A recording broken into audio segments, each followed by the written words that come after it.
Good morning বন্ধুরা, কেমন আছো? তোমরা নিশ্চয়ই ভালো আছো। আমিও খুব ভালো আছি। আর গরমটা কেমন পড়েছে? আমাদের এখানে তো প্রচুর গরম, সহ্য করা যাচ্ছে না। গরমে একদম হাঁসফাঁস অবস্থা। তো এখন আমি স্নান করে এসে গেছি, সকাল সকালে স্নান করে নিচ্ছি। এখন স্নান করে এসে গেছি পুজো দিতে। কিছু এখনও বানাইনি, স্নান পুজো দিয়ে গিয়ে তারপরে বানাবো। তো চলো আজকে ব্লগটা দেখতে থাকো। যদি পারি তোমাদের সাথে শেয়ার করবো। এত গরম পড়েছে, সহ্য করা যাচ্ছে। তো চলো দেখতে থাকো আর সঙ্গে থাকো।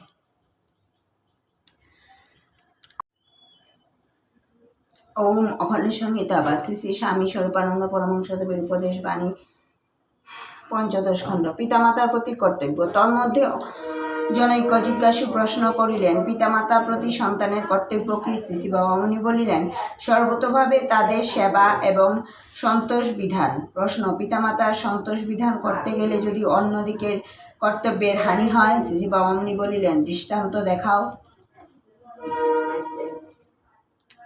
এখানে বসিয়েছি ভাত, পুজো দিয়ে এসে, আর এখানে কাঁকরোল ভাজা আর ডাল আছে। এই হবে সকালে খাওয়া, আর আমি খাবো ব্রেড। তো চলো দেখতে থাকো আর সঙ্গে থাকো। আমি ব্রেকফাস্টে খাচ্ছি হলো ব্রেড, চিনি দিয়ে আর চা। তো চলো ব্রেকফাস্ট করে নিই, তারপর দুপুরে কিনে আমি বলছি নিশ্চয়ই তোমাদের সাথে শেয়ার করবো। তো চলো দেখতে থাকো আর সঙ্গে থাকো।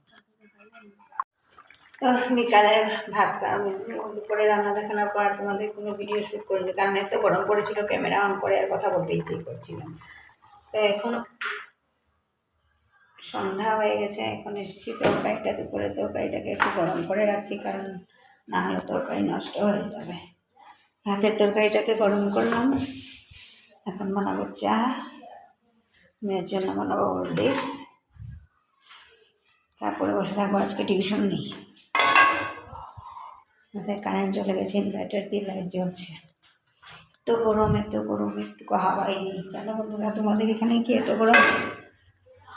2 তারিখ পর্যন্ত মানে এইরকম গরম থাকবে। তো চলো আজকের ব্লগটাকে এখানে শেষ করছি। যদি কিছু ভালো লেগে থাকে তাহলে লাইক করবে, কমেন্ট করবে, শেয়ার অ্যান্ড সাবস্ক্রাইব করবে। ব্লগের অবশ্য তেমন কিছু নেই, যেটা আছে ডেইলি লাইফ, তার মধ্যে আধা সব কিছু আমি করিনি। তো চলো আজকের ব্লগটাকে এখানে শেষ করছি। টাটা, bye bye, take care and good night.